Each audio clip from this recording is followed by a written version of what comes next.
성 안내 후 양해 정책을 포기하는 정책을 나가게 돼요. 이 계기가 돼가서 거기에다가 또 그 국내에 있었던 자기가 연합했던 그 군벌세력들도 복권인민정부니 뭐 양강사변이나 이런 걸 익혀가지고 뭐 그 장개석의 정책에 반대를 하게 되죠. 장개석 정책에 반대한 건 또 뭐냐면 의도가 있어요. 왜냐면 그거를 통해서 장개석이 그 당시 군벌의 군대를 해체시키고 자기의 중앙군을 강화시키고 중앙집권 정책을 했거든요. 근데 이들이 이제 그걸 싫어하잖아. 그러니까 항의를 할 때인데 왜 지금 우리가 군벌을 탄압하냐 이런 식이 나온 거야. 그것이 대표적인 사건이 이제 복권인민정부하고 양강사변이에요. 이건 나중에 설명할게요.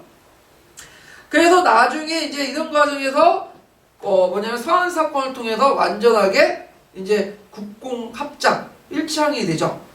그 다음에 학생운동과 중간파에 보면 이 학생운동이 이제 시작해 남경 집회를 통해서 국민 엄호 자구회가 설치되고 또 국민 민권 보장 운동을 하게 돼요. 중간파와 이제 국민당 급진세가 있는데 그 결정적으로 이제 중요한 사건을 보면 거기 1935년에 12구 운동이 나죠. 이게 이제 시험 문제 나왔는데 자, 12구 운동은 그 당시 이제 당고정적 협정을 맺고 점점 화북을 분리 운동을 하려고 하죠. 일본이 화북 분리 운동을 왜 하겠어요? 여기를 분리시켜서 본토고 여기를 먹겠다. 근데 이것은 만주 일대를 장악한 거하고 뭐냐면 크게 달라. 왜냐면 만주라는 것은 중국인들 볼 때는 병방이죠.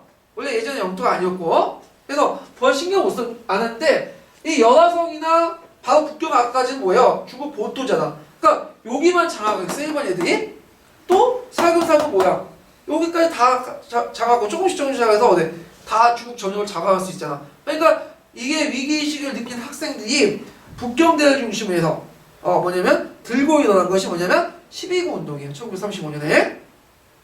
이것이 이제 북경을 시작해서 전국화됐고 그 다음에 그 나중에 이제 그걸 영향을 받아서 이제 시민이나 다양한 계층들이 이제 상해에서 구국회 운동까지 이제 영향을 주죠. 자, 이 12구 운동은 동시에 그 예전에 도시 명망가 중심의 운동에서 점점 뭐냐면 학생 중심으로 해서 대중 항일 운동을 전개하는 큰 계기점을 마련해. 종전에 엘리트 중심의 그 운동에서 뭐냐면 대중들과 일반 학생들 중심의 운동을 바뀌게 되죠. 자, 그래서 이런 열기를 하나로 모아서 했던 것이 이제 학생운동과 시민운동을 조직한 것이 뭐냐면 정구정이라는 조직이야. 예.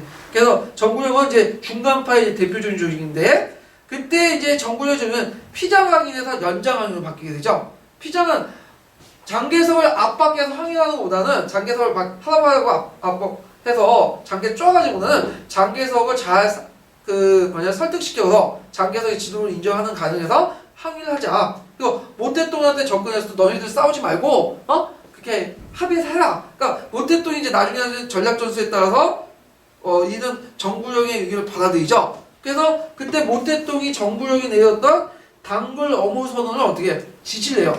이 단결 어무는 뭐냐면 단결하여 모욕을 막기 위한 약간의 기본 조건과 최저 요건이라는 것을 줄여서 단결 어무인데 그것을 동조하는 공개 소신을 보내요.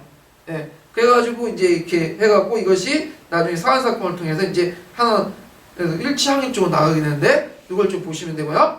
자, 공산당이 뭐냐? 공산당은 4단계 나눠요. 여기에 보시면 첫 번째 단계는 뭐야? 항의는 똑같아. 근데 그렇다고 항의한다고 그 장개석을 잡을 수 없죠. 그래서 처음엔 반장 항의를 내세요. 그러다가 8일 선언을 계기해갖고 피장 항의. 그러니까 장개석을 압박해서 항의하자 피장하게 되고 그 다음에 서한 사건을 계기해서 장개석의 정권의 실체를 인정하고 그들과 영합해서 하자 연장 항의. 그래서 3단계에 나오는데 초창기 때는 장개석하고 사이가 안 좋잖아. 자기 토벌하고 그러니까 차라리 이 기회에 아예 장개석을 쫓아내는 계기가 되자. 그래서 일본이 그 당시 제1차 상해사변이 일어나고 있을 때 차라리 이 기회에 인원하고 폭동을 일으켜갖고 하자는 그런 생각까지 하게 돼요. 예. 그런데 그런 생각이 이제 언제 버리게 되냐면 1935년 그때 이제 대장정이 끝난 후 도중에 그 왕명이 8일 선언을 하게 되거든요. 그걸 계기로 해갖고 점점 피장항의로 바뀌게 되고 그래서 점점 모태똥의 생각도 바뀌게 되죠. 지금 중요한 건 뭐냐? 그 장개석 때려잡는 게 아니죠. 뭐죠? 일본은 몰아내는 거잖아. 그래서 그 당시 또 그걸 통해서 자신의 어떤 민중적인 어떤 기반을 넓힐 수도 있고 그래가지고 그 당시 정부정이 내세웠던 뭘 지지하게 되냐면 단결 엄호 선언을 지지하게 돼요. 예. 그리고 나서 서한 사건을 계기해가지고 연장 항일 쪽 돌변하게 되고 그렇게 해서 이제 항일 일치해갖고 싸우게 되죠. 예. 이게 간단하게 말했지만 이게 되게 중요해요. 요거 이 도표에 대한 자세한 설명은 제가 동양사 본강의 때 했으니까 더 자세히 설명을 듣고 싶은 분들은 동양사 본강의 걸 좀 들으세요. 22강에 있는 내용이에요. 예. 자, 그 다음에 이제 다시 이제 들어가서 여기 보면 문제에 보면 143페이지 들어가 보죠. 자, 여기 보면 이제 그 기획을 보면 선왕군벌이 국민정부부터 이탈하여 항일 반장을 주장했다. 맞죠? 요때 이제 선왕군벌이에요. 가짜 지우세요. 자, 그 당시 국민당 정부가 아까 지만 선안내 후 양해 정책을 내세우니까 이거에 대해서 이제 이종익 같은 이제 그 강서성에 있는 선왕군벌들이 반발해요. 그래서 일으킨 사건이 무슨 사건이냐면 아까 잠깐 언급했던 양강사변이에요. 양강사변. 근데 이거 아까 저 정치적 의도가 있다고 했죠? 항일도 있겠지만 이걸 통해서 그 장개석이 막 중앙집권화 정책 군벌 군대를 해체시킨 걸 반대해서 일어난 거야. 그래서 이걸 이제 모태똥이 지지를 해주거든요. 그러니까 이제 커뮤니티는 모태똥한테 막 욕하고 그러는데 하여튼 그런 사건이 있었고 그 다음에 베이징에서 오늘 그러니까 북경이죠. 하북의 분리공장 반대하는 대규모 학생 시위가 있었다. 이건 아까 전에 설명한 무슨 운동이 됐죠?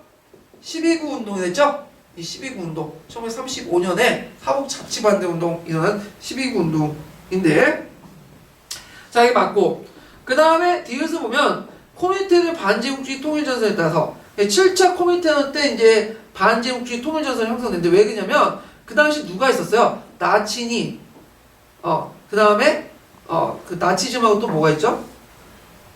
파시즘 파시즘 막 그 구구 세력도 있으니까 이제 소련이 이제 당황한 거야. 안 되겠다. 그래서 우익 세력이라도 좀 그 뭐냐면 괜찮은 우익 세력을 보여서 사회주의 세력과 연합을 해야 되는 지시가 내려요. 그래서 이런 통일전선에 따라서 중국 공산당이 지주 토지 몰수 정책을 준다는 선언했다. 근데 이 사실 자체는 맞지만 이건 서한사건 배경이 아니죠. 이건 서한사건 끝난 다음에 결과예요. 그래갖고 그 당시 이제 중국 공산당이 정당 동지에게 고하는 글과 그러면 국민당 삼중정에게 보낸 서한에서 이것을 내세우죠. 자, 그걸 이제 그 결과인데 잠깐 이제 몇 페이지 표시냐면 그 146페이지 잠깐 펴보세요. 디귿의 지문의 근거에 나오죠.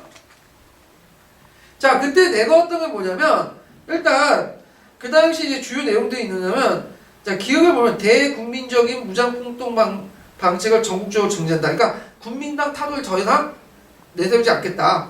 그 다음에 소비에트 정부를 뭘로 바꾸냐면 번구로 바뀐다. 번구. 그러니까 중앙의 어떤 중화민국을 인정하는 가운데서 지방행정기구였던 번구로 이렇게 이름을 바뀐 거야. 소비에트는. 그 다음에 홍구는 국민혁명구로 개명하며 그래서 나중에 뭘로 개명되죠? 팔려군. 팔려군은 뭐예요? 국민당의 8차 뭐냐면 그 집단군 이런 뜻이에요. 팔려군 개편하고 되고 그 다음에 디귿을 보면 특별구간의 보통선거의 첫째 시시하고 자 여기에서 이제 나온 게 지주의 토지 몰수를 정지한다는 네. 왜냐 지주들 땅을 막 그 몰수할 경우에는 그 농민들의 힘을 범계층의 농민적 힘을 끌어올 수 있어 없어? 없겠죠. 네. 그래서 악질 지주를 제외하고는 친일 지주는 악질 지주를 제외하고는 대지주 중소지주는 다 인정해주겠다. 토지 소유권 대신에 지대를 낮춰주겠다. 이걸 무슨 정책이죠? 감식 정책이죠. 예. 조만 낮춰주고 근데 나중에 또 바뀌어요. 국공 내정민들은 이제 일반 농민들, 소작인들이나 이런 사람들 끌기 위해서 이 감조관시를 폐지하고 뭐야 이제 아예 지주, 대지주, 소지주 하여튼 자작농을 제외한 모든 토지를 다 뺏어가지고 농민들이 나눠주죠. 왜? 일반 농민들 그러니까 농민들 저 땅을 받았으니까 국민당이 집권하면 돼요, 안 돼요? 안 되죠. 그러니까 당연히 누구 편을 들겠어? 공산당 편을 들 수밖에 없는 그런 게 그 구조를 만드는데 하여튼 그때는 일단 국공합작의 분위기를 형성하기 위해서 이런 것들을 했다. 그러니까 이거는 배경이 아니라 뭐다? 결과다. 이렇게 이제 보시면 되죠. 자, 그 다음에 니을 보면 전국 각계 구국연합회 이건 정부정이에요. 줄여가지고 자 지도들이 단결 엄호를 주장하니까 마오쩌둥이 적고 공개했다. 맞죠? 공개 서신을 통해. 그러니까 단결 엄호 선언을 만들 때부터 이미 이들 지도자들이 누구하고 합의를 한 거야. 합의를 한 거죠? 모택동의 협의안이 만들어지고 모택동이 공개적으로 이걸 지시한 거야. 그러니까 모택동도 이제 더 이상 장개석을 싸우지 않고 장개석을 포함해가지고 이제 항의를 하겠다라는 걸 이제 내포한 거죠. 그래서 기은, 니은이 답이고 디귿은 틀렸죠. 예. 자, 그 다음에 이제 쭉 넘어가서 34번을 보죠. 34번. 자, 요거는 이제 기타와 관련된 문제가 또 나왔죠. 여기 이스라엘 관련된 이스라엘은 꼭 한 번씩 나와요. 그러니까 꼭 공부하세요. 이스라엘 나올 때 예전에도 제가 몇 번씩 말했지만 뭐하고 연결시켜야 돼요? 지도하고 꼭 지명하고 나와서 예전에는 이제 이스라엘 수도를 보더니 또 오스만 투르코의 역사 관련돼서 또 지명과 관련돼서 또 물어봐요. 그러니까 역사 지도를 꼭 찾아보세요. 예. 자, 오스만 투르코 혁명가를 잠깐 간단히 소개하면 오스만 투르코는 원래 14세기 때 소아시아 반도에서 앙칼라 부근에서 나라를 건국했죠. 그래서 그 부근에 있는 강국이었던 눈셀주크 투르크를 이제 몰아내고 비잔티움 영토를 하나하나 잠식을 하면서 커져 나갔죠. 예. 그래서 나중에는 어디까지 점령하죠? 그 당시 그 마호메트 2세 때는 비잔틴 제국을 멸망시키고 콘스탄티노플을 점령하죠. 이거 이름을 뭘로 바꿔요? 이슬람식으로 이스탄불로 바뀌게 되죠. 이스탄불로. 자, 이거 술레이만 1세 때는 유럽을 침공해요. 이거 헝가리를 포위하고 헝가리를 그 공격해서 이제 점령하고 빈까지도 포위하죠. 그 당시 신성로마 제국의 수도였던 빈까지 포위하고 프레메시온 해전에서 뭐냐면 그다음 스페인, 제노바, 베네치아 그 해군들 격파하면서 지중해 패권을 장악하게 되죠. 그래서 이런 전성기를 누렸다가 이게 이제 16세기 후반에서 17세기 들어와서 뭐냐면 쇠퇴하게 돼요.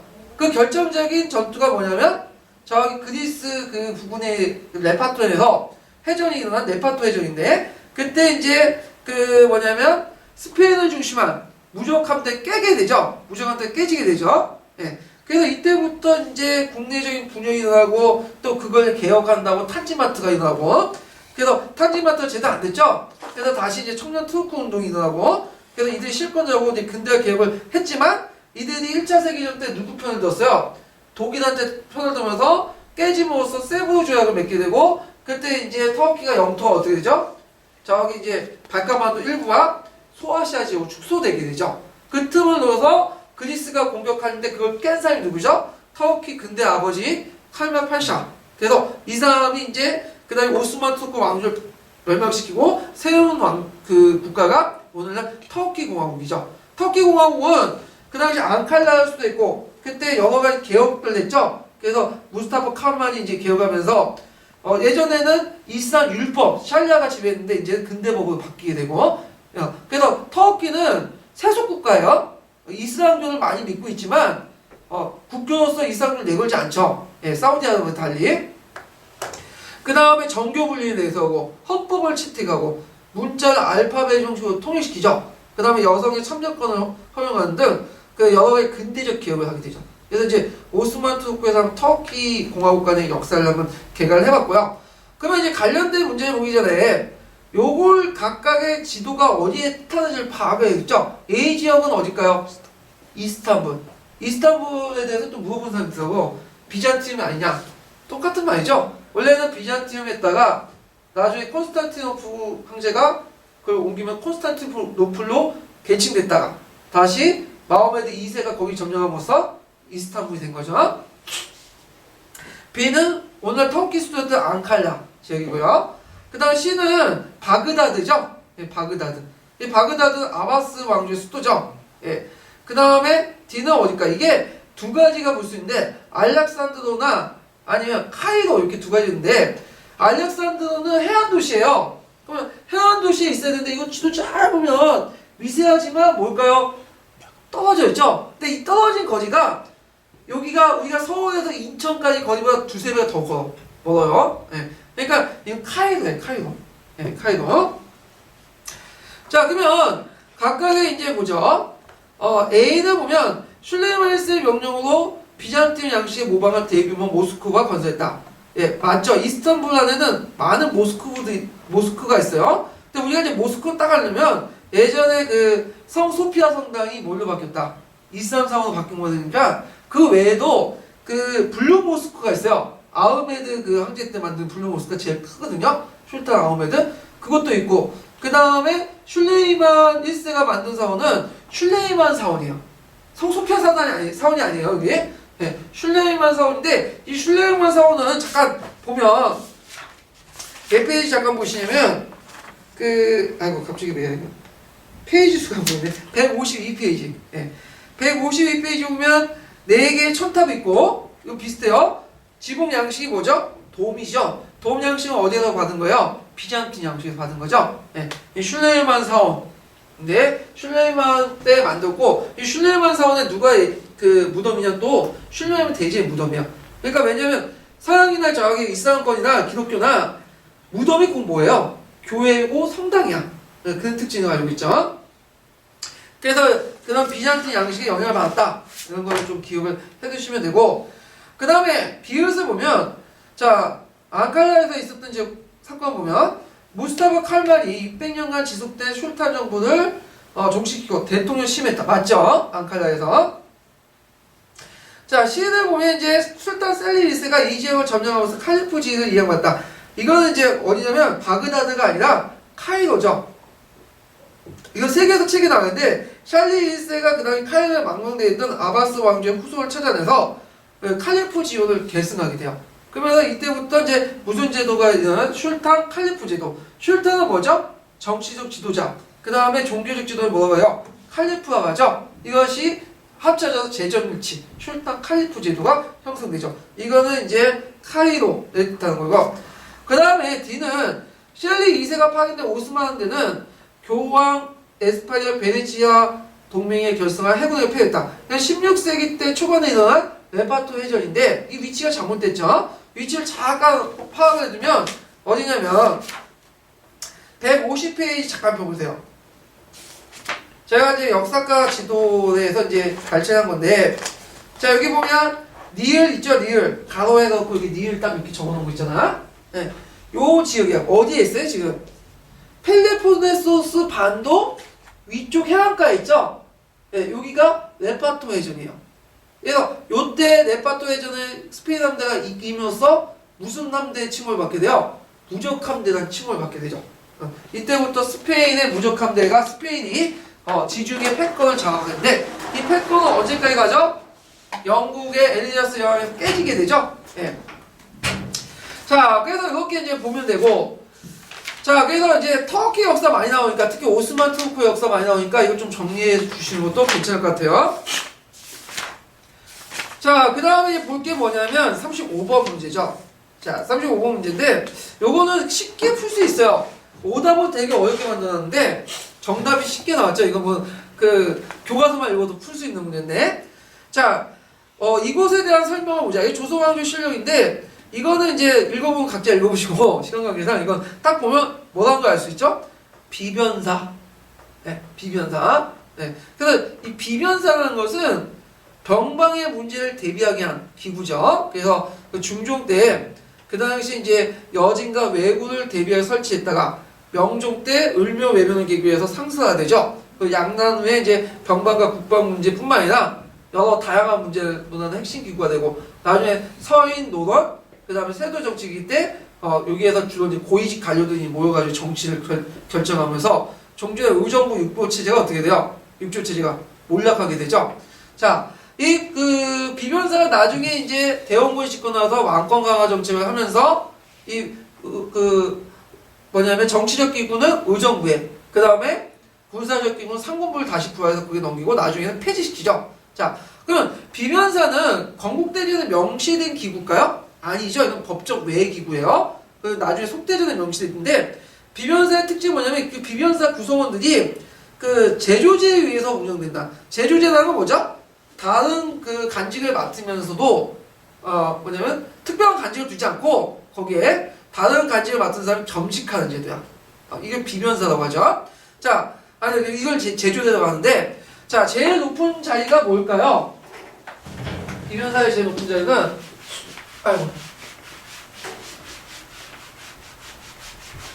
도제주죠. 도제주. 제주 중에 이제 총괄하는 사람 도인데 이 도제주 제도는 예전부터 있었어요. 일종의 자문이야. 예? 그래서 지금에 있는 전직, 예전에 전직 영의정, 자의정, 우의정 3정승과 현직 3정승이 합쳐서 했는데 정일품정이 제일 높죠. 그 밑에 또 뭐냐면 정인당상하고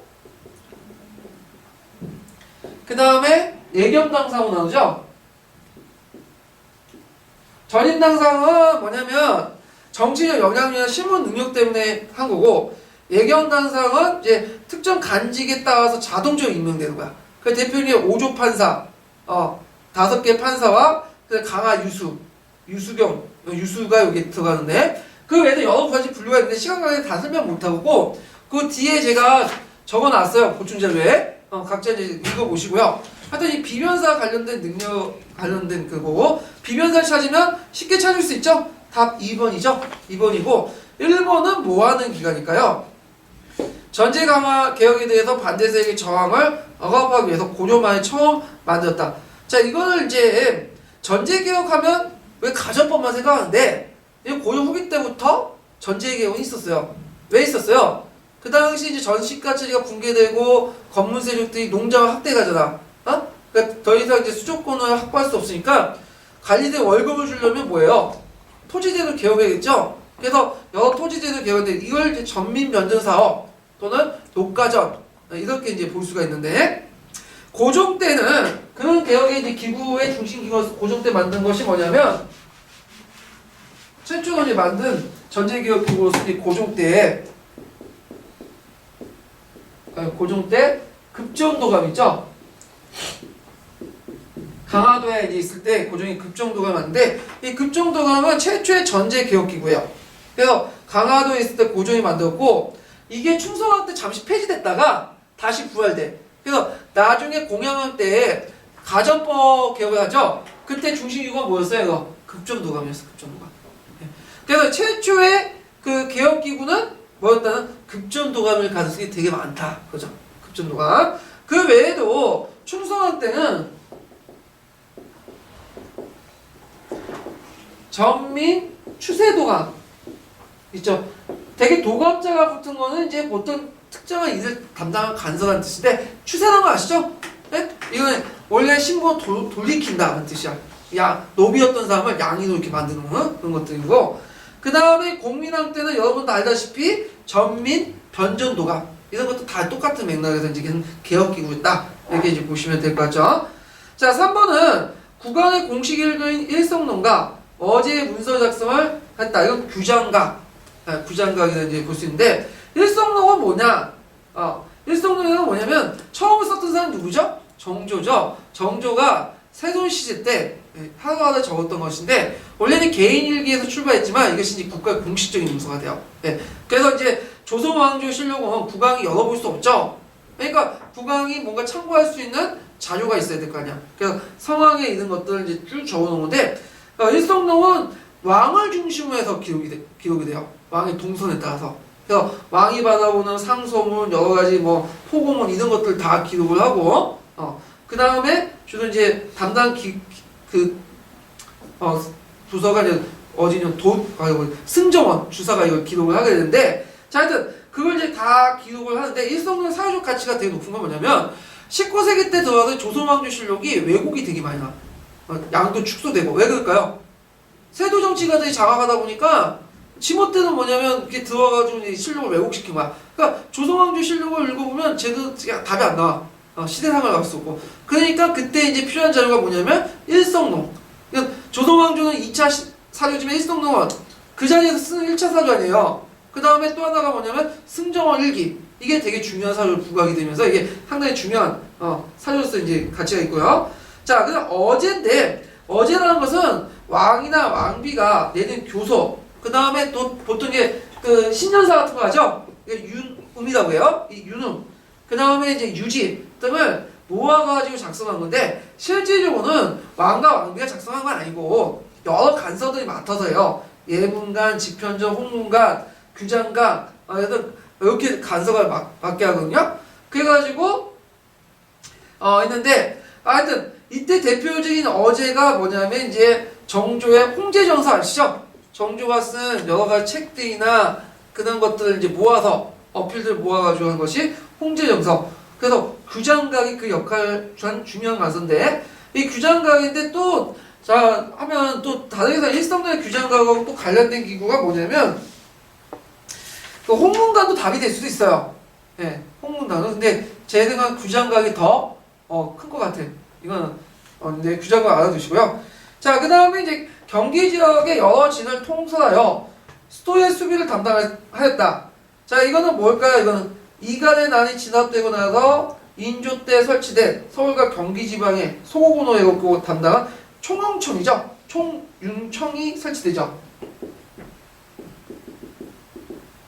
자, 총융청인데 총융청은 5군형이 하나죠. 훈련도감, 어용청, 수호청, 그 다음에 금이역, 총융청. 그 관련된 내용인데 그 뒤에다 제가 달아놨어요. 그 저기 도쿄해갖고 그 발췌해놨거든요. 그래서 160페이지 한번 참고해주세요. 예, 공부할 때. 자, 그 다음에 5번인데 이게 제일 이상한 그 문제인데 망명을 출납하고 상군을 통솔하여 지휘를 업무를 맡아본다. 자, 이거 좀 볼게요. 정근대 시대 때는 군을 편집할 때 되게 상군이나 5군 형식으로 편집하거든요. 그래서 고려 말기 때, 공양할 때부터 태종까지는 상군 체제였어. 상군이 뭐죠? 중군이 있고 각각 자군과 우군 이렇게 상군이고 이걸 이제 공양할 때 뭐라고 처음할 때 상군부라고 해요. 상군부. 네. 그 후에 이제 명칭이 조금씩 있지만 상군부 그 형태가 그대로 했는데 그래서 조선 초기 때는 이 상군부 형태가 계속 지속했는데 이 상군부 형태에서 나온 걸 좀 뭐하고 관련돼 있어요. 좀 보면 자 상군부가 아까 전에 공양왕 때 만들어졌다고 했죠. 군사 기구로서 총사령부예요. 오늘날 말하면 자 상군부가 태종 때 이름을 뭘로 바뀌었냐면 위용 상군부 바뀌었어. 이름만 바뀐 거예요. 간제는 그대 두채. 그래서 태종이 좀 있다가 이것도 바뀌었죠. 이름을 지금 나온 뭐냐 승충부야. 승충부 해갖고 이제 승충부의 업무는 뭐냐면 상군을 통솔하고 그 다음에 왕명을 출납하는 기능을 했는데 상군 통솔과 왕명 출납 이거 뭐 좀 맞지가 않죠? 뭔가 갑자기 뜬금없이 왕명 출납이 나온 거예요. 근데 그 기원을 제가 어저께 하면서 찾아냈어요. 어디에 나왔을까 이건? 중추원 보시죠. 중추원 관제 보면 중추원에 보면 그 뭘로 구성되어 있죠? 추미하고 승선으로 구성되어 있죠. 추미는 뭘로 하죠? 군국 기무 군사를 통과하고 군사 그 기미사물 같은 것들을 하죠. 이것을 추미 담당하고 승선은 왕명 출납 이미 이제 고려 때 영향을 받은 거야 이게. 예? 중추원의 간제에 영향을 받은 거죠. 그래서 이걸 승충부가 했는데 이게 효율적이지 못해. 이게 왕명 출납하고 군대하고 같이 하니까. 그래서 이걸 다시 나눴죠. 태종 때 다시 마음에 넣어갖고. 그래서 나눈 게 뭐냐 군사적 원군을 뭐냐면 상군 도총부에 맡겼어요. 총괄 기능은. 그리고 왕명 출납 기능은 오늘날 조선시대 때 뭐 해야 돼? 승전원을 만들어갖고 따로 이제 분리시켰죠. 네. 분리시키고 이건 승전원을 계속 가고 상군 도총부는 이름만 조금 계속 바뀐 채 지속되다가 세종 때 오이체제가 조금씩 하면서 하거든요. 그때 이제 오이도 바뀌게. 그리고 오이체제가 확립된 것은 세종 때지만 세종 때 이제 없어지게 돼요. 그래서 이것이 오이체제가 계속 가다가 조선 후기 때 뭘로 바뀐 거죠? 오군형으로 했다가 대원군 때 뭐죠? 다시 예전에 그 없어졌던 상군체제를 다시 복귀시켜서 상군체제로 바뀌게 되는 상군부를 네, 이렇게 이제 보시면 되죠. 자, 그래서 이 그 상군부 체제는 그 뒷부분에 보충제를 달아놨으니까 이제 보시고. 자, 그래서 이렇게 했는데 요거는 이제 5번 문제 같은 경우에는 좀 승충부라는 것은 좀 약간 우리가 시기한 거죠. 이게 근데 그 한국사 통론에 있어요. 통론에 있는 내용이고 되게 이제 고려 말부터 해서 조선 초기까지 아직 조선의 간제가 정비된 그 이전이니까 왔다 갔다 정비하는 과정에서 좀 이렇게 해왔다가 안 되면 또 다른 식으로 하고 이런 식으로 이제 했던 정비 기간 동안 이렇게 여러 간서들이 만들었는데 이게 은근히 좀 나오니까 그 한국사 통론에 있는 내용들 태종 때 있는 내용들 좀 암기해 두세요. 예. 그 암기하기 힘들면 이름이라도 좀 기억을 해두세요. 어떤 것들이 있나. 자, 그 다음에 쭉 넘어가서 이제 36번을 보죠. 36번. 자, 36번은 뭐와 관련된 거예요, 이거는? 예, 군인왕제 시대하고, 그 다음 전제왕권, 예, 도미네제 시대의 전제왕권, 로마의 정치사죠. 그래서 유럽의 고대사 나오면 꼭 요번에 보면 그리스 한 문제 나오고, 그 다음에 또 뭐냐면 로마 시대 딱 한 문제 나와요. 두 문제 나오잖아요. 예, 그래서, 근데, 그러면 이 로마의 정치 과정을 잠깐 볼게요.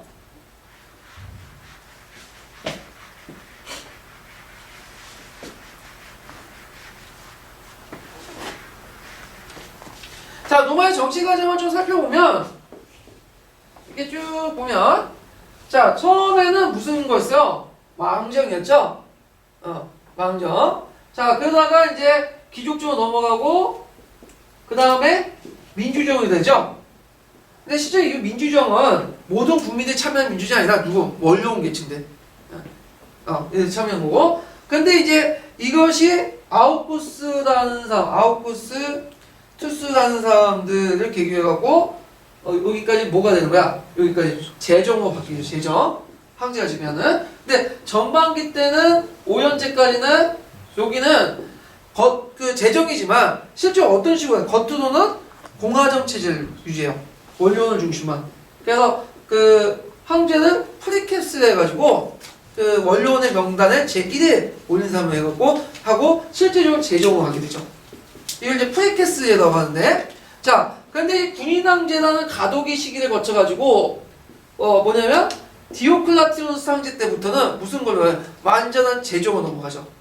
전제군주제. 동양의 전제군주제를 도입해가지고 전제군주제라고 하는데, 이걸 뭐라고 하냐면 최고의 신성한 주군, 도미네제라고 해요. 도미네스 제도라고 하죠. 도미네스. 그래서 신은 이제 주군이 뭘로 보니까 신이 된 거야. 동양처럼. 이런 식으로 이제 바뀌게 돼요. 그래서 있는데 가사료는 이제 뭐냐면 여기 군인왕제 시대. 그 다음에 나사료는 디오클라티누스 황제 때부터 시작 전제 군주제 이걸 뜻하는 거죠. 자, 이 먼저 이제 가사료를 보면 그 군인왕제 시대 때는 그 당시 이제 50년 동안 몇 명의 황제가 등장했어요? 20명의 황제들이 등장을 했어요. 그리고 이때 지역에 있었던 군대들이 들고 일어나서 자기 총사령관을 임명을 하게 되죠. 그리고 만약에 마음에 안 들면 또 어떻게 돼요? 황제를 세웠다가 또 갈아쳐버리고. 자, 이런 시대가 이제 뭐냐면 거의 50년 동안 20명의 황제를 갈아치우게 되는 그런 것들인데, 여기다 세비우스 알렉산드라가 라는 사람은 그 당시 이제 이때부터 오연제가 시작했는데, 오연제가 마지막 황제 마르쿠스 아울레스가 죽고 코모두스가 즉위하죠. 근데 이 코모두스가 자기 그 체육 트레이너한테 죽게 돼요. 그때 약간 이제 혼란이 있다가 시리아 계통의 세베우스 왕조가 등장하게 되는데, 이때 이제 세베우스 왕조는 국가 정책에 누굴 참여시키냐면 군대에 의존시키고, 물론 예전에도 있었지만 그러다 보니까 군인들이 황제의 선출에 개입을 하게 돼요. 그러면서 이제 혼란이 나고, 세베우스 알렉산드 마지막 세베우스 왕조 계통의 그 왕이 죽자 이것이 노고화되면서 이 군인왕제 시대가 열게 된 거죠. 이걸 통합해서 혼란을 정리한 사람이 디오클라티아누스 황제죠.